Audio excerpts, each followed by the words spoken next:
de levantar un testimonio que te glorifique. Aquí la historia nos cuenta de un momento muy crítico en la vida de Samuel, cuando el pueblo le pide un rey y quiere dejar de lado todo el sistema de gobernación que tenían hasta ese momento de los jueces. Entonces Samuel los reúne para informarle que efectivamente Dios les va a dar un rey, pero en un momento en el versículo 7 hay una lectura ahí sorprendente de cosas que Samuel les dice al pueblo. Entonces vamos a leer capítulo 12, versículo 7. Ahora pues, aguardad, y contenderé con vosotros delante de Jehová acerca de todos los hechos de salvación que Jehová ha hecho con vosotros y con vuestros padres. Bueno, en algún otro momento usted puede leer todo el capítulo, es muy bonito. Pero es interesante cada una de estas palabras que aquí Samuel dice al pueblo. Samuel es el juez de Israel. Y en este momento hace algo con el pueblo muy parecido a lo que estamos haciendo nosotros. Es un llamado a parar, reflexionar y después actuar. Entonces, vamos a meditar palabra por palabra este texto rápidamente. En primer lugar le dice, aguardad, aguarden. Esta palabra significa detenerse, estacionar, como cuando usted viene con su carro con problemas y ya muy andado y gastado, de pronto tiene que estacionar en un lugar para reparaciones o para cambio de aceite, filtro y ver cómo está el motor y las ruedas. Es un verbo reflectivo, de tal manera que Samuel no les está simplemente ordenando a ellos que aguarden y que se queden quietos y que estacionen, sino que la acción es más bien una invitación a que ellos por sí mismos decidan parar. Samuel tenía la autoridad de obligarlos a detenerse, pero el tiempo de verbo que utiliza es que ellos se detengan a sí mismos, que voluntariamente digan, tengo que parar para escuchar, para meditar lo que ahora me va a decir Samuel. Exactamente lo que tenemos que hacer nosotros. Quizás usted ha venido aquí porque alguien le dijo, tienes que ir al retiro. Quizás alguien le ha dicho, mire, no tiene opción, usted venga sí o sí. No es la idea de esta palabra.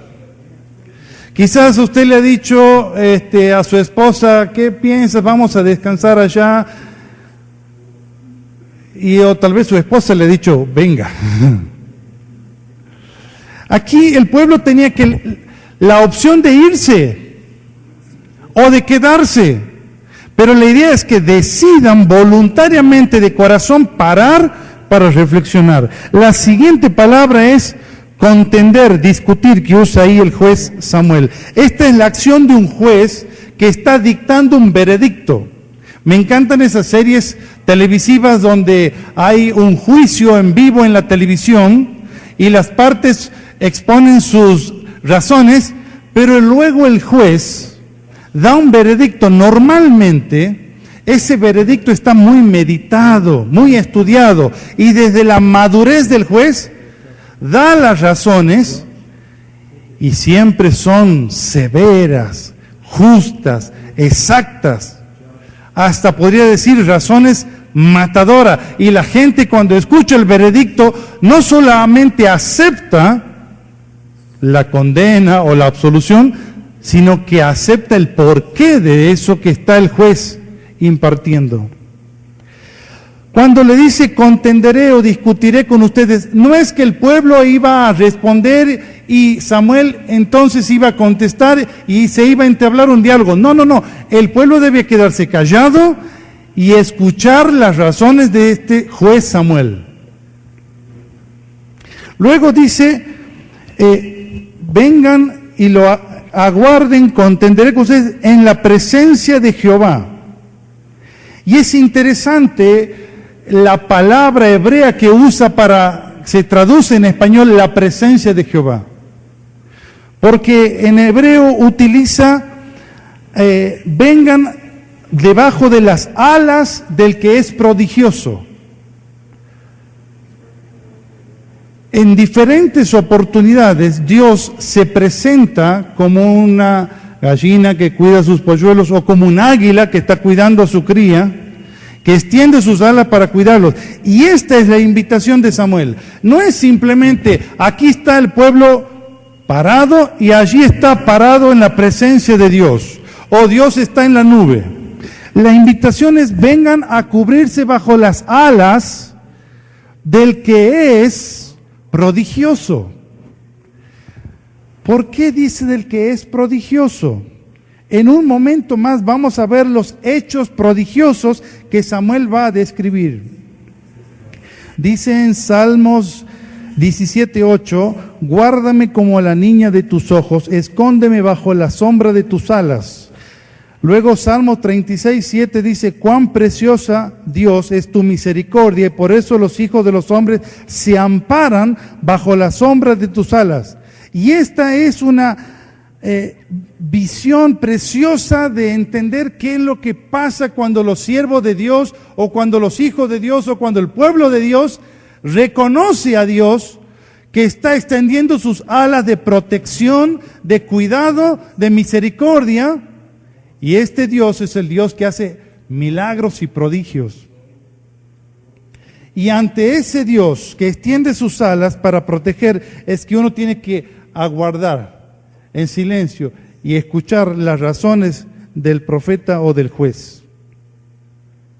Luego dice, contenderé delante de vosotros acerca de todos los hechos, acerca de su obra. Cuando dice todos, no simplemente dice todos los hechos, diciendo la totalidad, sino específicamente cada uno de los hechos. Ese es el significado más específico de la palabra que se traduce como todos. Uno podría decir en la vida, todo lo que ha hecho Dios conmigo. Pero otra manera de pensar es describir cada uno de las cosas que Dios ha ido haciendo día a día, mes a mes, año tras año. Y esa es la intención de Samuel, hacerles reflexionar no sobre todo lo que Dios es, sino sobre cada una de las cosas que Dios ha venido haciendo sobre el pueblo todos estos años, todos estos siglos con Israel. Y luego dice las obras que son de salvación. Y la palabra salvación en el original también se puede traducir como hechos de solidaridad, hechos de justicia, de derecho, de rectitud, de poder salvador y de generosidad. No está aquí solamente Samuel diciéndole, vamos a hablar de la salvación del alma y punto y aparte, sino de una cantidad de hechos generosos de Dios, actos de solidaridad, de justicia, de derecho, de rectitud, de poder de salvación. Todo lo que Dios ha hecho ha redundado en la salvación de Israel siempre. Y luego utiliza aquí la palabra salvación que Jehová ha hecho. Esa palabra que para nosotros es simplemente un que, en el original tiene mucho más profundidad. Es la palabra guiar, llamar y hacer feliz. Perdemos lamentablemente en la traducción a nuestro idioma la profundidad del significado. Cuando Samuel le dice, venga, vamos a reflexionar en cada una de las cosas que Dios ha hecho, cuando dice que Jehová ha hecho, debería decir con actos de salvación que guió Jehová, actos de salvación con los cuales nos llamó Jehová, Acto de salvación con los que Jehová nos quiso hacer feliz. Cuando piensas así, actos que Jehová hizo es muy vago.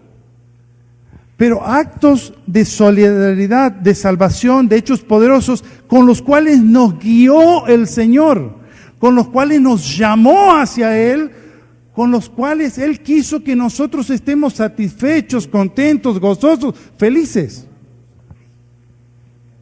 Cuando dice la palabra Jehová ha hecho o Jehová hizo, ahí en sus notas tienen la cantidad de traducciones posibles a esta palabra. Usted puede ver ahí. Esta misma palabra hizo, ha hecho, se puede traducir como abrir, acontecer, actuar, acumular, administrar, adquirir, aflijar, amontonar. Voy a gastar media hora leyendo todo esto. Cuando uno dice lo que Jehová ha hecho, realmente uno no tiene idea de la cantidad de cosas que Jehová ha hecho. Y en la Biblia se traduce, no sé cuántas palabras hay aquí, 50 palabras, de cosas diferentes que podríamos poner en este mismo texto, que Jehová abrió, que Jehová actuó, que Él acumuló, que Él administró, que Él afligió, que Él amontonó, que Él anduvo.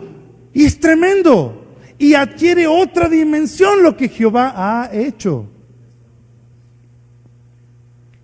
Por último, el actuar de Dios antes y ahora, y les dice que Jehová ha hecho con vosotros y con vuestros padres, en esta generación y en la generación anterior.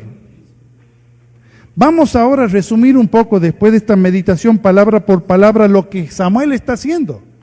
Y Samuel le dice: señores, pueblo de Dios, siervo de Dios, tengan la bondad, la voluntad de parar. Decidan en sus corazones parar, porque ahora les voy a enseñar y les voy a decir todo lo que Jehová ha hecho.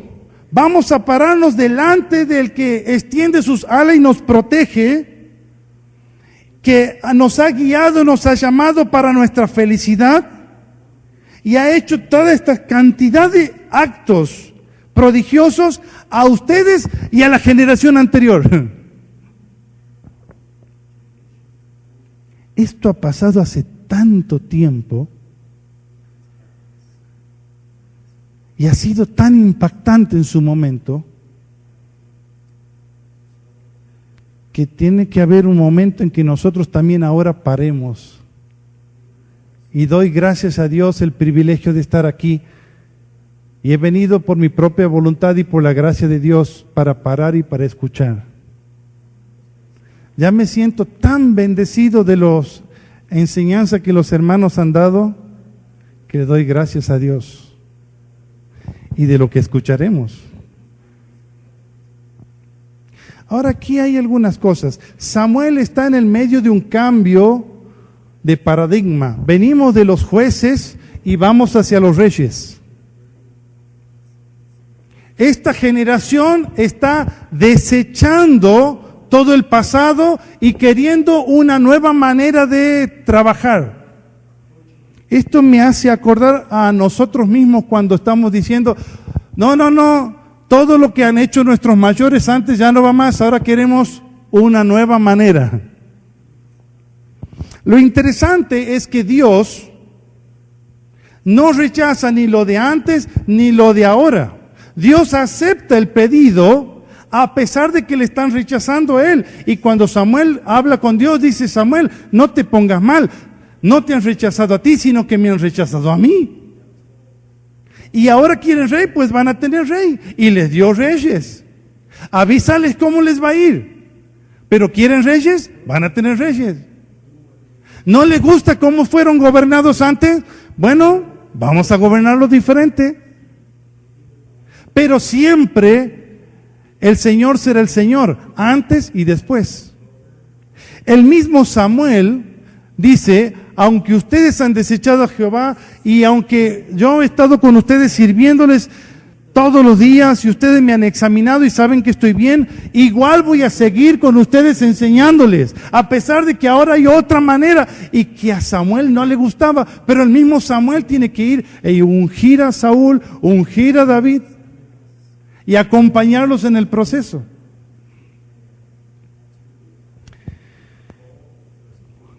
La reflexión de conclusión de todo esto es una exhortación a que, queridos hermanos, tenemos que tener mucho cuidado de hablar mal de la obra de los hermanos que nos precedieron. No, estos hermanos son muy anticuados. No, son muy duros. No, están por desaparecer. No, no sirven. No, ahora nosotros los jóvenes tenemos la nueva manera. No, como antes no, como ahora. Y encontramos una cantidad de nuevas formas de hacer los trabajos impresionante. Y ahora decimos, no, no queremos iglesias elefante, queremos iglesia conejo.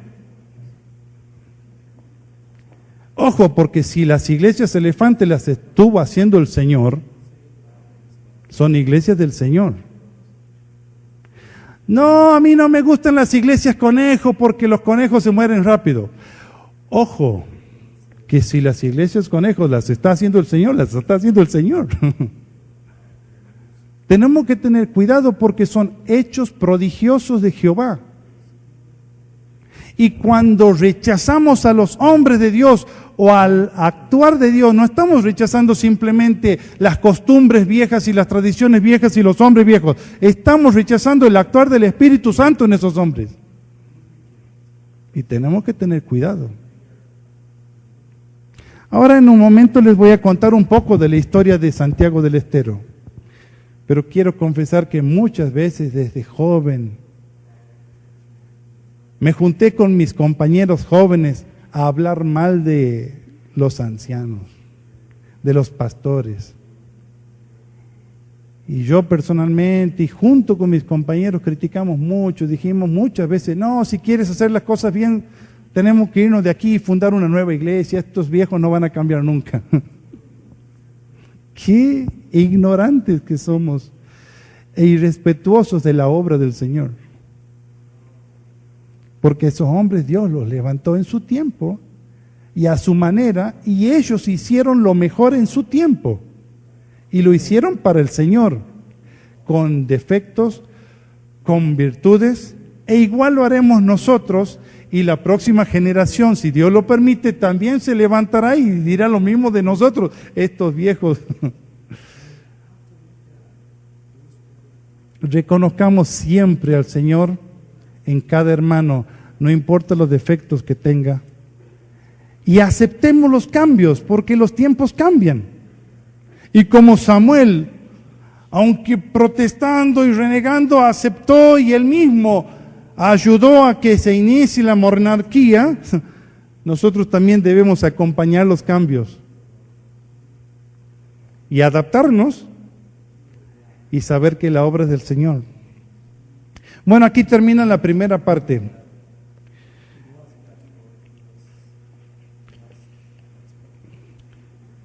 Ahí tienen en sus notas un poco de la historia de la iglesia de Santiago del Estero. Es una historia de más de 100 años y de un hombre precioso de Dios que salió de un lugar que se llamó Sheffield, en el norte de Inglaterra. Con 28 años abandonó el cuarto año de la arquitectura y se vino a Santiago del Estero, en el norte de Argentina, y fue el primer hombre evangélico que pisó la tierra de Santiago del Estero. Antes no hubo ningún otro. Fue un verdadero pionero. Y él empezó a predicar uno a uno, casa por casa, y a fundar iglesias. Nunca estuvo solo porque él pertenecía a todo un grupo de misioneros ingleses, irlandeses, escoceses que vinieron a través de los ferrocarriles y donde había una nueva estación de trenes, ellos ahí trataban de iniciar una nueva iglesia. Y a don Alfredo Furnis le tocó, o él eligió estar en Santiago del Estero. Y él ganó en la ciudad de Santiago del Estero a los inmigrantes sirios, que se llaman los hermanos Mulki. Y ese a través de 4 generaciones se hicieron una cantidad de mulkis que no tienen idea. Y un día don Alfredo Furnis fue a visitar a la familia Mulki porque el penúltimo de los hijos estaba muy enfermito con una fiebre muy alta. Y ese niño, en medio de la fiebre, estaba recitando el Salmo 23 de memoria. Tenía 8 años.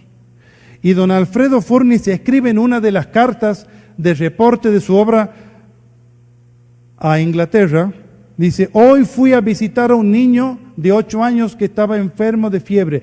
Y él, en medio del delirio, recitó de memoria el Salmo 23. Me parece que va a ser un gran predicador. Así escribe. Hace 2 años murió el gran predicador, el reconocido predicador número 1 de Argentina y que anduvo por muchas partes en el mundo predicando el Evangelio. La historia de don Alfredo es sorprendente. En mula o en bicicleta o en carro fundó 28 nuevas iglesias. En toda la provincia de Santiago del Estero había cerca de 30.000 o 35.000 habitantes. Si usted saca la cuenta, es casi una iglesia cada 1.000 habitantes. No sé si han oído algún concepto por ahí de fundar una iglesia cada 1.000 habitantes, pero hace 100 años don Alfredo Furnis lo hizo. Lamentablemente las generaciones fueron pasando y vinieron otros misioneros extranjeros a hacerse cargo de la obra. Estuvo el hermano Jacques, el hermano Bennett, el hermano Cook. Y empezó a haber cambios generacionales, de tal manera que el énfasis de la obra fue cambiando. Aquí ustedes tienen 5 puntos de cómo fue cambiando la obra. Pasamos de esos misioneros sostenidos por los ingleses, evangelistas, pastores que gobernaban la iglesia y fundaban iglesias, hacían evangelismo, hacían de todo. Eran lo que hoy decimos pastores orquesta. Pero no había no había otros. Con el correr de los años se levantaron los que asumieron la obra, pero estos eran misioneros, evangelistas, con sustento de iglesias locales, que hacían evangelismo, intentaban crecimiento en las iglesias, pero ya no se hicieron nuevas fundación de nuevas iglesias. Predicaban en la plaza con un acordeón y con un aparato de altavoces antiguo, y la gente se convertía y se llenaron las iglesias. Pero al mismo tiempo, nadie estaba formando nuevos líderes, ni discipulando ni fundando nuevas iglesias. La siguiente generación se levantaron ancianos de las iglesias, pastores, pero ya con sustento propio, porque el sustento que le daba la iglesia a los hombres de Argentina no tenía nada que ver con el sustento que venía desde Inglaterra. Y la vida de estos misioneros evangelistas se tornó casi miserable por el bajo sustento. Y ni hablar de dinero para desarrollar la obra. Del mismo sueldo de ellos tenían que poner para hacer todas las cosas.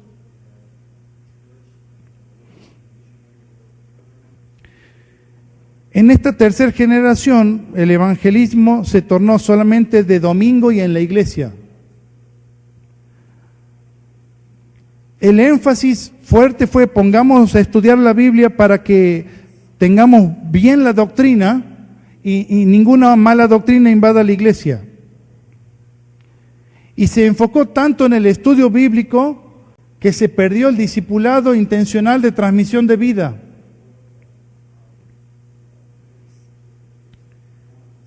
Todos eran muy celosos de la iglesia local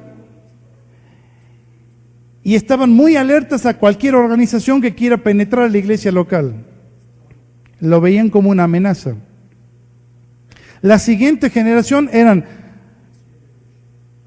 los hijos de los ancianos que heredaban porque su papá había muerto y los recibían como si fuera una herencia, un negocio, una empresa que tenían que administrar.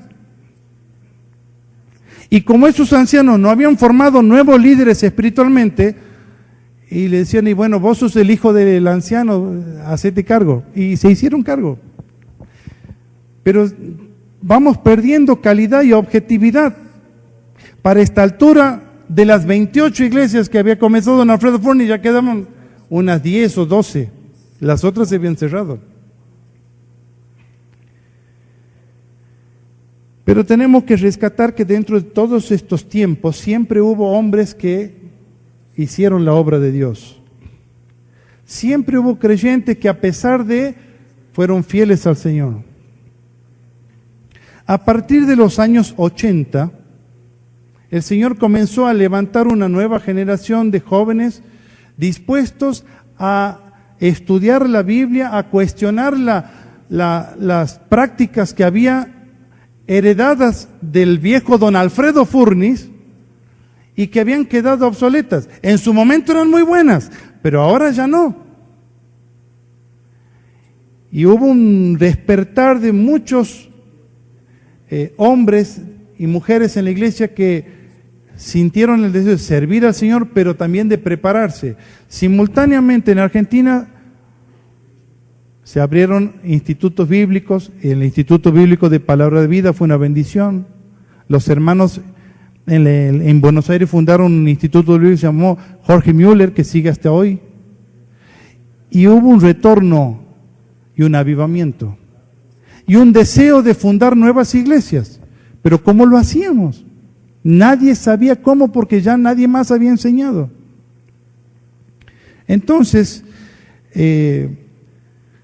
con algunos hombres de la iglesia y de otras iglesias, se comenzó a hacer trabajo a través de lo que se llama LAPEN, la Liga Pro Evangelización, de iniciar horas felices, trabajo con niños en los barrios.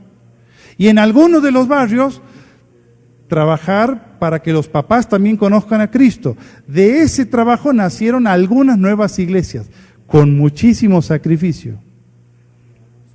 Pasaron los años, y por la gracia de Dios, que siempre está atento cuando queremos hacer algo, manda a sus hombres que entrenen a la iglesia. Apareció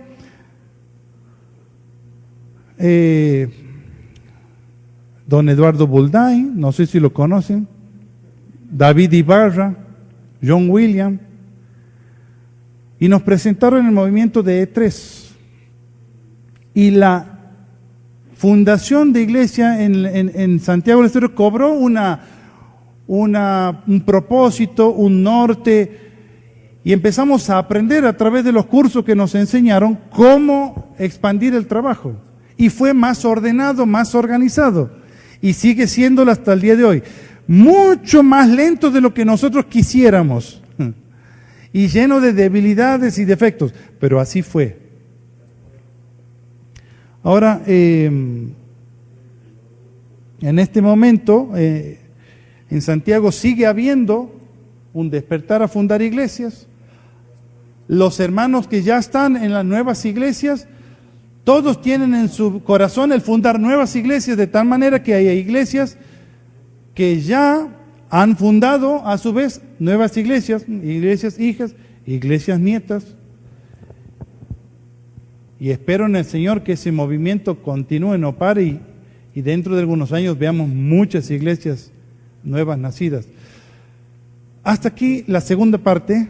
Ahora quiero compartirles un poco el PowerPoint que tenemos ahí. ¿Me dan por favor el...? No anda, manéjelo de ahí entonces. Bueno, ese pasamos, ya lo hemos visto. Él para y piensa. Ahí nomás. Ay, vamos a... ¿Estaré acertado o equivocado? El plan de Jehová permanece para siempre en los pensamientos de su corazón, por todas las generaciones. Avancemos. Hermano, siempre hay alguien que tiene una idea.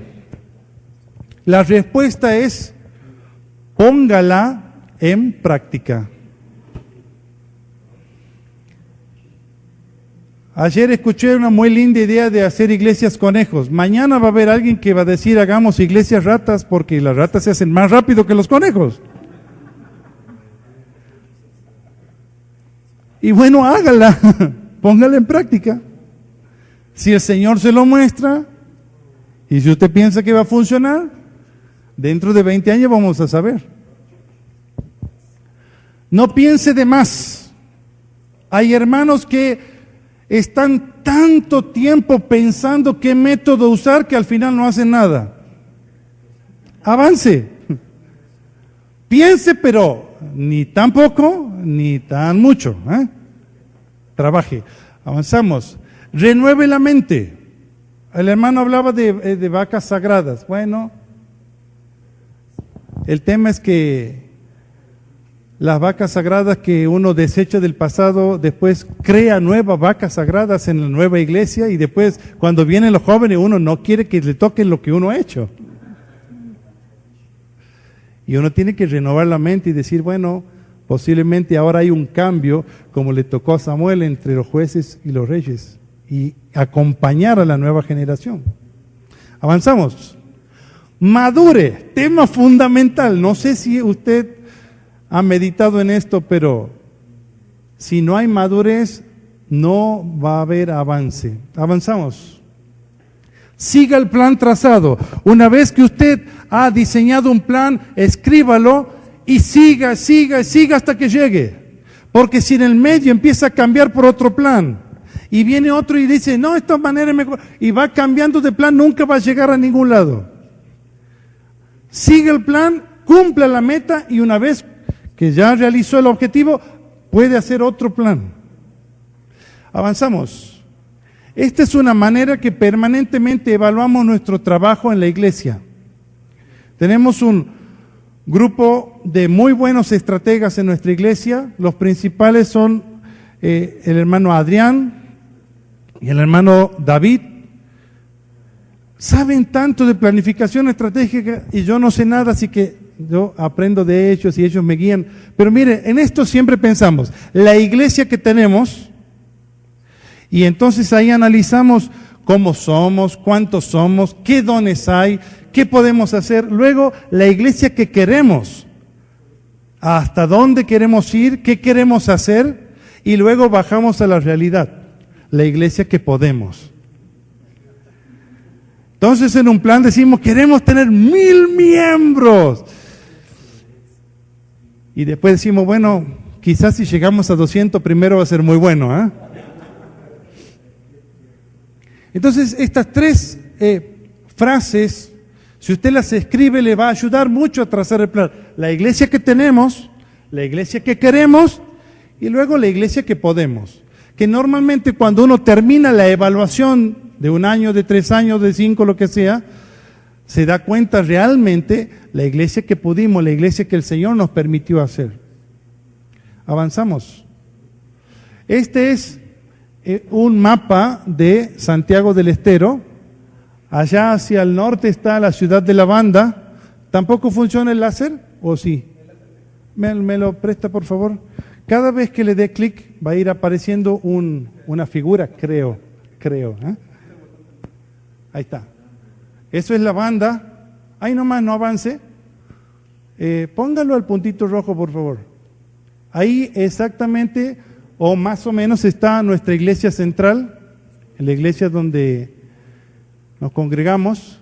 Este es Santiago del Estero capital. Entre las dos ciudades más o menos reúnen unos 500,000 habitantes, quizás un poco menos, pero eso es lo que hay. Desde esta iglesia local el Señor ha permitido iniciar nuevas iglesias. Miren, no lo hemos hecho intencional, pero el Señor lo ha hecho. Y ahora sí puede ir dando clic, cuente 1, 2, 3 y dé clic. Y esta es la iglesia en Gorrini, la iglesia en San Fernando, la iglesia en Santo Domingo, la iglesia en Salta Prolongación, la iglesia en Clodomira, aunque Clodomira es un poco más lejos, la iglesia en el centro de la capital, esta es la iglesia en Tabla Redonda, la iglesia en Villa Griselda, en el barrio 25 de Mayo, en la ampliación 25 de Mayo,